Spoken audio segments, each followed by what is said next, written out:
próximo convidado fez os estudos na Universidade de Coimbra, em Portugal, iniciou as atividade profissional em 1992, tendo vindo para Moçambique em 1995. Iniciou as funções na Visabeira, Moçambique. O primeiro projeto que consistiu no arranque da empresa foi a Hemovisa em 1996 e 1999. Já em 2000, foi nomeado CEO da Visabeira Moçambique. Seguiram-se anos de grande expansão das atividades, onde nasceu aquilo que todos nós sabemos o que é, a TV Cabo Moçambique, não é? Televisa, depois hotéis como Hotel Girassol, não é? E eu peço agora à produção que fique atento, vão me detonando as fotografias, faz favor, que eu tenho do Dr. Varela, porque são momentos muito interessantes que muitos moçambicanos nem imaginam que por detrás daquele trabalho, daquela beleza, por exemplo, do Hotel Girassol, que era uma coisa e virou outra, com uma vista extraordinária da cidade de Maputo, quem esteve à frente daquela iniciativa é o meu próximo convidado. Então faço questão que a Regi vai colocando as fotos enquanto eu estou a ler, faz favor. Ok? E como eu dizia, Hotel Girassol, Selmog, Eletrotec, etc. Em 2000 e 2005, isso em 2005. Já em 2000, o homem tornou-se pai e tem uma filha lindíssima que se chama Rita.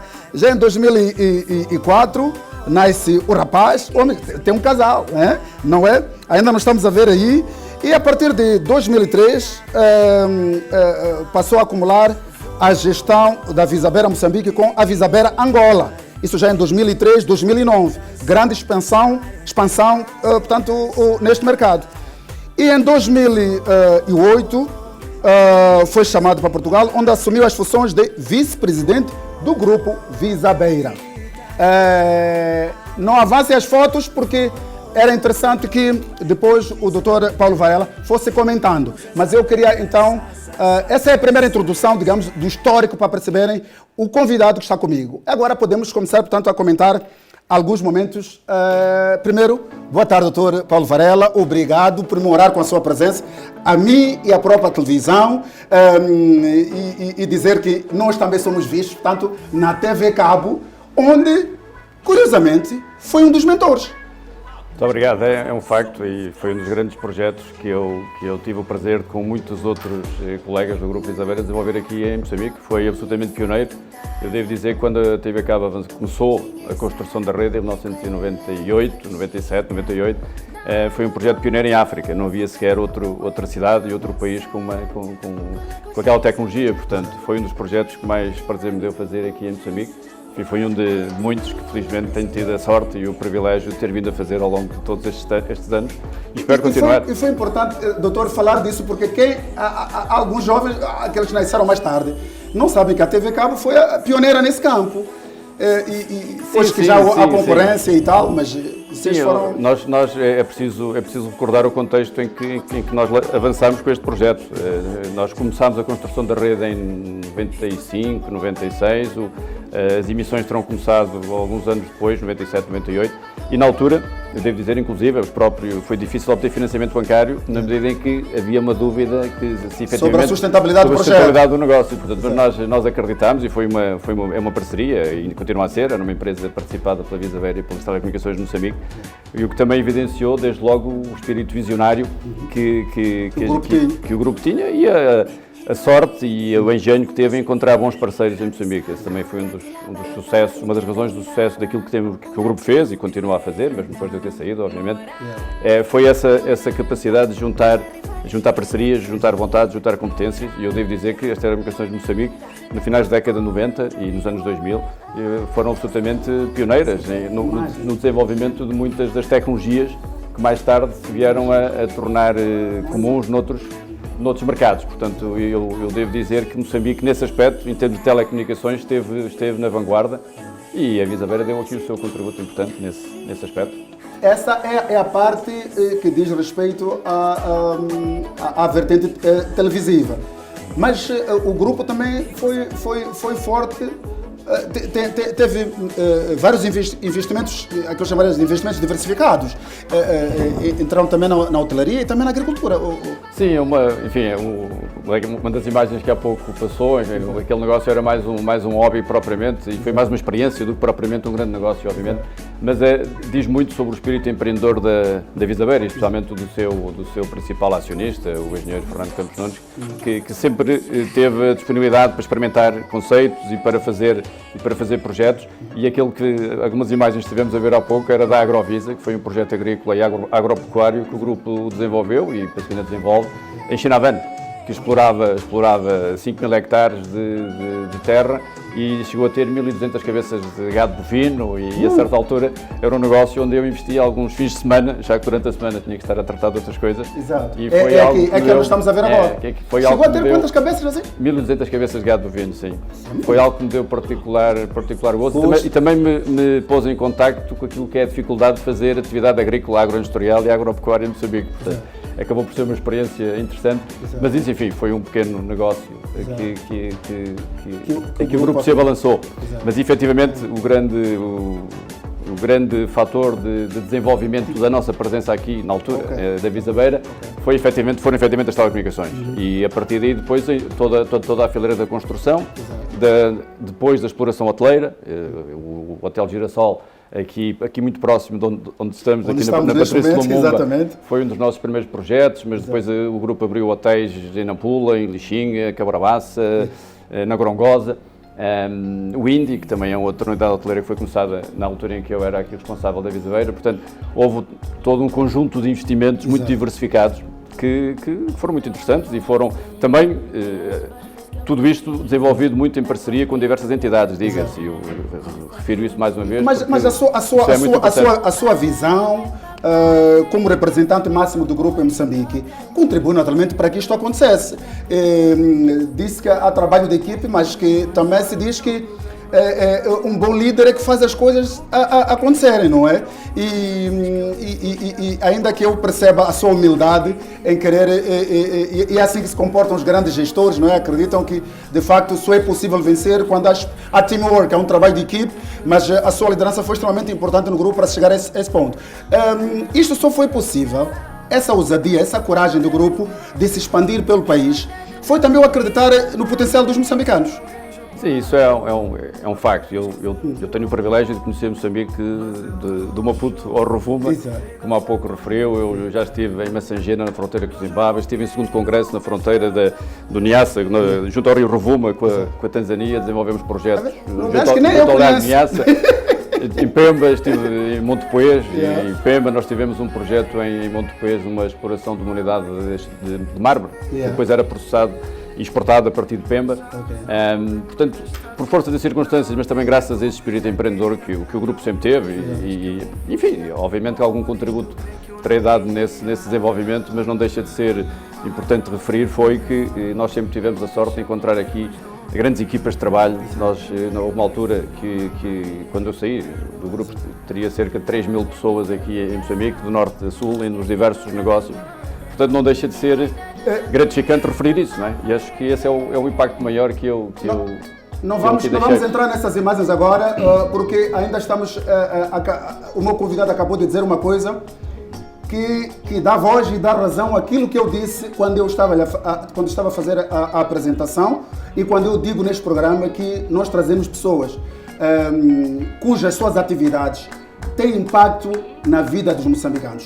Vou fazer essa pergunta de maneiras que, para quem está distraído em casa, perceba a grandeza deste meu convidado e do trabalho que ele desenvolveu neste país com o grupo onde fez parte no início, quando chegou a Moçambique. Estava a dizer que o grupo chegou a ter quantos trabalhadores? Esse número é muito interessante. Em princípios dos anos 2011, 2012, o grupo teria à volta de 2.800, 2.900 pessoas a trabalhar nos diversos projetos de norte a sul do país. É aqui onde está a diferença. E pessoas que apostam, que acreditam neste país e fazem coisas extraordinárias a esse nível, aqui de facto nós temos o prazer de lhes elevar e lhes colocar noutro patamar de reconhecimento e de homenagem, porque é a visão dos homens, é o amar o país que faz a diferença. E eu imagino as pessoas que por exemplo, estão hoje a ver o programa na TV Cabo, no Hotel Girassol, no hotel que está com a Hora Bassa, e na Nampula também o grupo acho que tinha um hotel também. Foi um edifício que estava inacabado desde antes da independência. Exato. E em 2005, 2006 foi inaugurado e consistia num hotel, nos 2 últimos andares, e num centro de escritórios e num shopping center, digamos assim. Também foi um projeto bastante interessante que eu acabei por acompanhar pessoalmente entre 2002 e 2004. E hoje, ainda lá está, obviamente, é o Hotel Girassol Nampula. Aqui estas imagens é o Hotel Girassol aqui na Patrícia Lumumba, foi uma reconstrução total do edifício, não é? Completamente. Quem está a ver aí em casa está a ver como foi e como ficou. Os que vivem aqui em Maputo sabem claramente que o edifício mudou completamente, e é nesse espírito que eu acho que devemos continuar a valorizar aqueles que acreditam no nosso país, fazem investimento e dessa forma permitem que o país possa avançar. Entretanto, depois surge, sai desse grupo, do qual nós já falamos aqui, e passa para Galp e Moçambique. Exatamente. Como é que surge essa transição? Tem a ver com a própria dinâmica do país, ao entrar na área ao surgimento do petróleo e outras coisas, de gás? Não necessariamente. Ou foi um convite tentador? Foi um conjunto de circunstâncias. Eu como referi, até 2008 estive aqui permanentemente em Moçambique, apesar de depois daqui, a certa altura, já acompanhava e já era responsável dos negócios em Angola.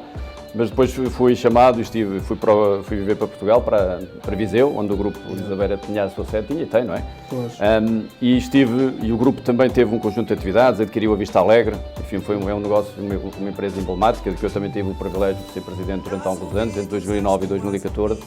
Mas depois, em 2014, entendi que tinha chegado ali o fim de algum ciclo, de alguma maneira. Já estava há 22 anos no grupo, tinha um grande reconhecimento e tenho uma dívida enorme para com o fundador do grupo, o engenheiro gratidão. Como já referi. Eu tive o privilégio de o conhecer e praticamente o tratava como se de um filho se tratasse.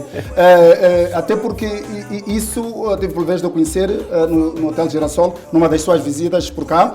E esse reconhecimento notei que é pelo trabalho abrigado que deu ao grupo, e quase uma vida de juventude. Sim, efetivamente eu tive 20 anos, tive mais de 20 anos. É uma vida. Tive 22 anos no grupo e eu assisti, quando eu entrei no grupo, o grupo devia faturar 70, 80 milhões de euros, já era uma grande empresa. Exato. Quando eu saí, o grupo já faturava 750 milhões, portanto o grupo deu um salto enorme. Isso ano?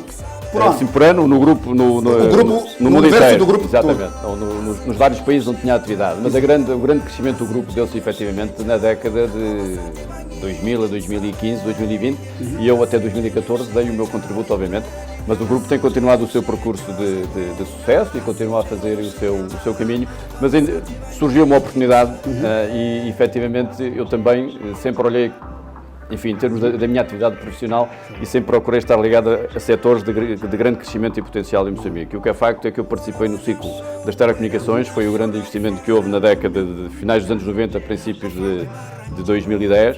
Depois entrou-se de 2000 a 2005, depois entrou-se num ciclo em que a construção de redes, das redes elétricas, a grande expansão e a eletrificação do país, um esforço que ainda está em curso, em que também estivemos focados, aliás, numa parceria que o Grupo Isabera, e que eu fui um dos promotores, digamos assim, e que desenvolvemos com o Grupo Intelec. Constituímos a empresa Eletrotec, que ainda hoje está a dar cartas no mercado, e certamente aqui que a pessoa que o meu amigo Salim, ela se referirá, é a pessoa certa para falar também sobre isso, e portanto o que me pareceu foi que não só em termos do Grupo Isabera já tinha feito o meu percurso, eu entrei no grupo com 25 anos, cheguei a Presidente da Comissão Executiva e achei que era a altura de dar lugar aos novos. Exato. E agarrei aqui um desafio muito interessante também na Galp, no momento em que a Galp estava a iniciar também um ciclo de investimento e de expansão muito grande, especialmente em Moçambique, mas não só. Enfim, a Galp é uma empresa de presença global. Exato. Por falar em expansão, foi inaugurado há alguns meses a terminal da Matola, que foi construída de raiz, não? Sim. Aliás, A Galp nos últimos, eu enfim, estou aqui como presidente da Galp em Moçambique desde 2015 e entre 2015 e 2020 fizemos 150 milhões de dólares de investimentos apenas no setor da logística e da distribuição de combustíveis. Não incluo aqui o investimento que a Galp também fez e continua a fazer no projeto de desenvolvimento de gás em Cabo Delgado. Portanto, no setor da logística e da distribuição, que está diretamente sob a minha responsabilidade, nós temos investido no terminal da Matola, que inaugurámos em finais de novembro, em dezembro, em finais de 2020. Tivemos o prazer de contar com a presença do Sr. Presidente da República e de vários outros. Eu gostaria de pedir à produção que passasse as últimas imagens que têm energia dessa inauguração. Exatamente. Isto é um momentos antes da cerimónia que decorreu em contexto de Covid, aliás, como se vê pelo distanciamento das cadeiras. A foto a seguir. E este investimento representou um enorme salto em termos de esforço de investimento, foram 100 milhões de dólares de investimento entre a Galp e um parceiro também internacional que connosco desenvolveu este projeto, mas é em termos de modernidade, em termos de reservas estratégicas para o país, veio trazer um salto enorme, na medida em que nos permite agora ter uma capacidade de armazenamento de gás doméstico, essencialmente, muito embora este terminal também permita fazer a recepção e armazenagem de combustíveis. Gostaria de continuar a ver as fotos dessa cerimónia aí que está a mostrar agora, porque até agora só nos mostrou as cadeiras. Faz favor, tem fotos? Há umas fotos subsequentes onde se vê a inauguração propriamente dita. Isto foi momentos antes de se ter iniciado a cerimónia. Mas estava eu a dizer que este empreendimento é complementado por um outro empreendimento igualmente importante na Beira, um terminal idêntico, cuja operação também se iniciou há cerca de 2 meses atrás. E nestes dois empreendimentos foram investidos mais de 150 milhões de dólares e foram levados a cabo nos últimos 3 anos.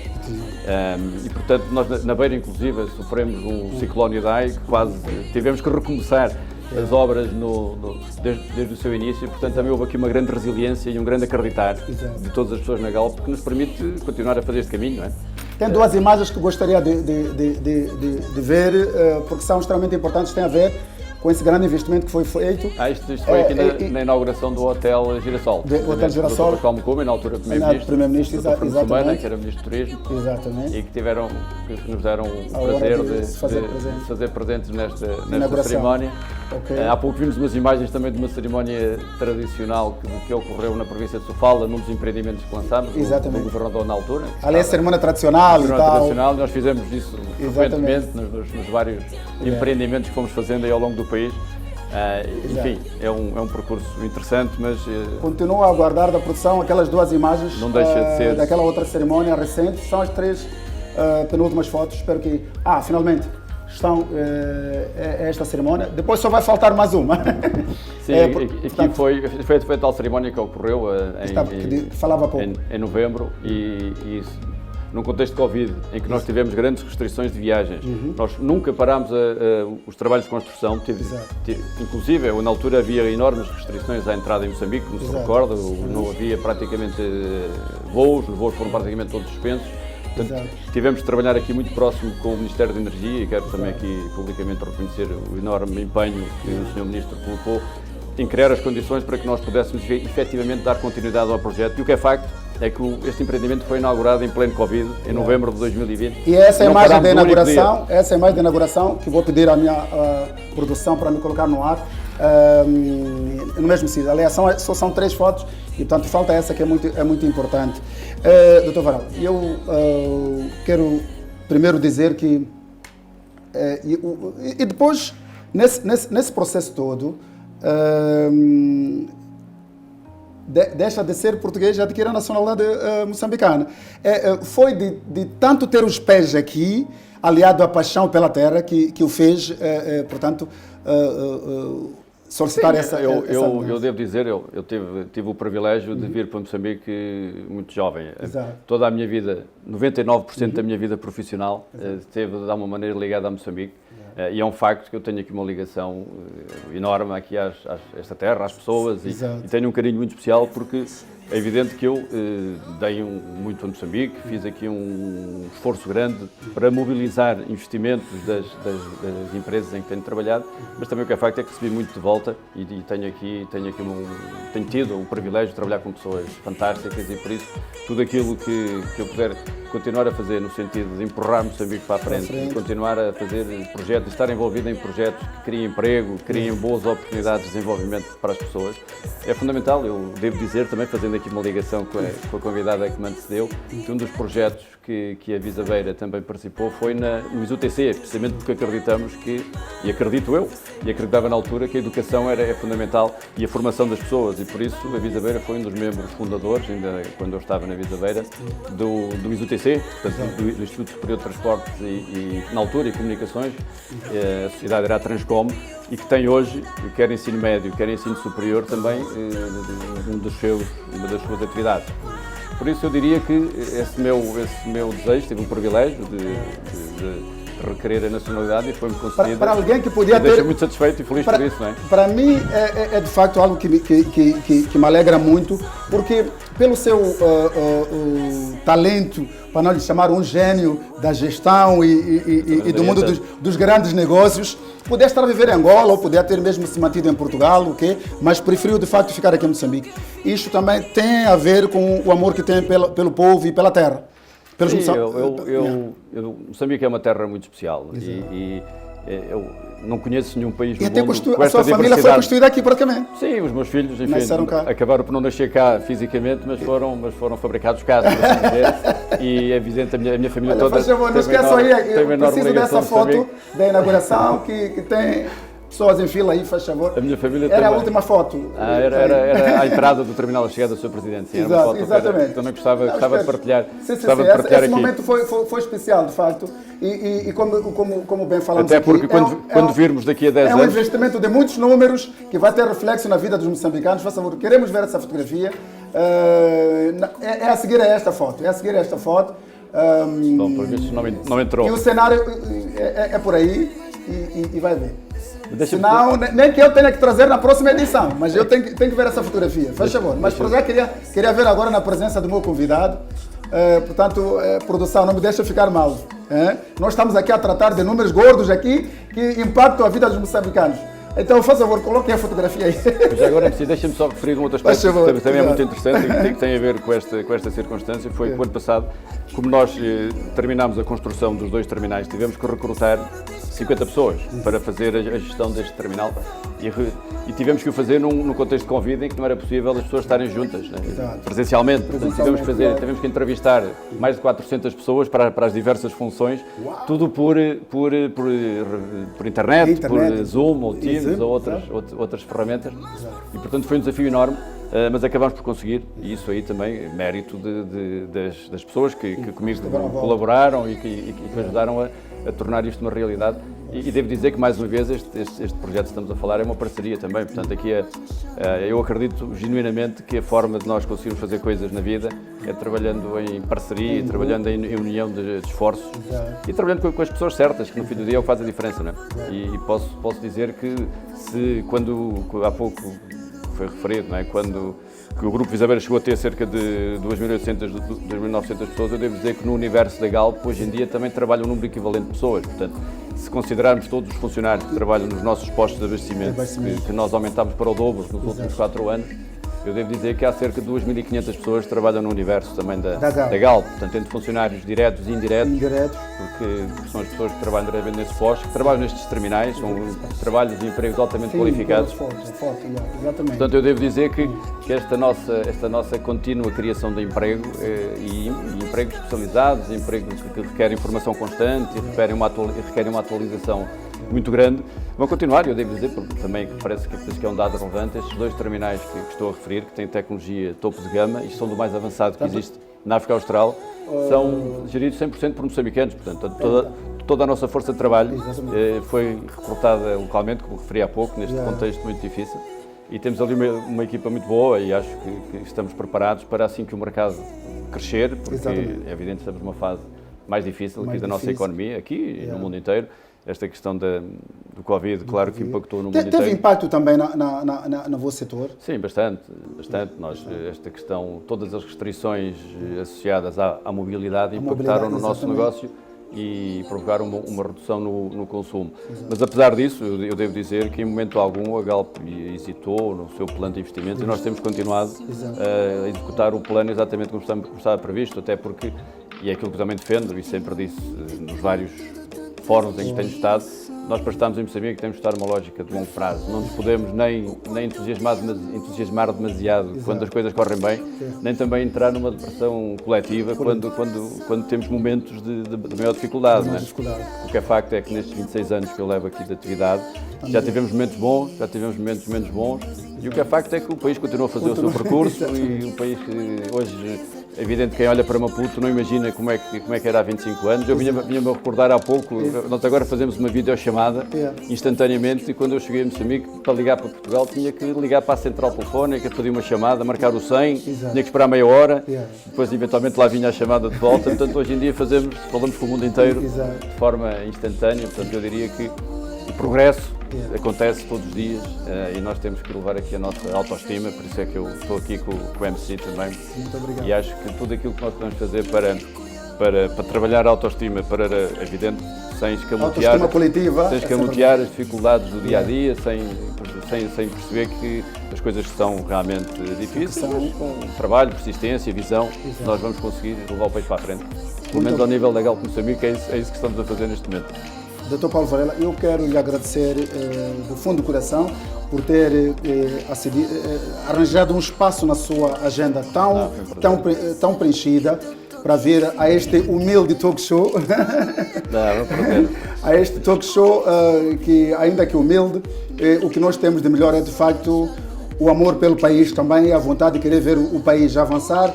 E, acima de tudo, nós temos este programa para dar espaço, dar visibilidade a vários moçambicanos que alguns nem sequer têm visibilidade e que o seu trabalho, o seu esforço, a sua visão e o seu amor à pátria faz com que se reflita na vida de muitos moçambicanos. Obrigado mais uma vez pela presença. Obrigado, eu queria que deixasse uma mensagem lá para casa e quem sabe para a família da Galp Moçambique também. Não, obrigado. Olha, antes de mais devo dizer que é para mim um privilégio estar aqui consigo. Também sigo o seu trabalho há bastantes anos e é para mim um exemplo de que não basta ter talento, também é preciso trabalhar. E aqui o MC Roger é um bom exemplo disso mesmo. E acho que fazendo um percurso consistente ao longo do tempo, nós acabamos por conseguir atingir os nossos objetivos. Portanto, a mensagem que eu posso deixar aqui neste momento é o meu compromisso pessoal, é o compromisso da empresa em que tenho o privilégio também de trabalhar neste momento, de todos os meus colegas.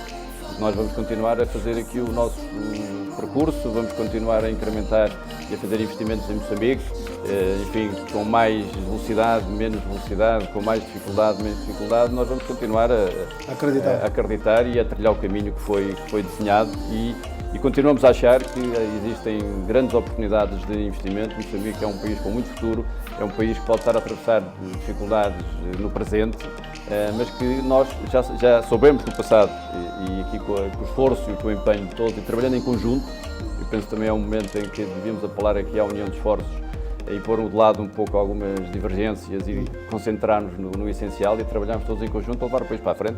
Acho que nós na Galp vamos fazer isso. Espero que possa acontecer aqui como parte da com todas as empresas. Como parte da solução e não do problema. Muito bem. Muito obrigado, Dr. Paulo Varela. Foi o meu segundo convidado nesta edição e seguramente voltará porque o programa vive de energia positiva, o programa vive de pessoas que passam por lado de lá a sua experiência e dessa forma inspiram tantos jovens que estão lá em casa que perguntam, mas será que posso chegar a esse nível de ser um PCA ou PCE ou CEO, como se chamam essas grandes figuras do topo que fazem coisas interessantes em grandes empresas? Sim, senhor, você também pode chegar. Ele começou de pequeno e veja onde ele está, não é? Vamos ter fé e trabalhar, estudar as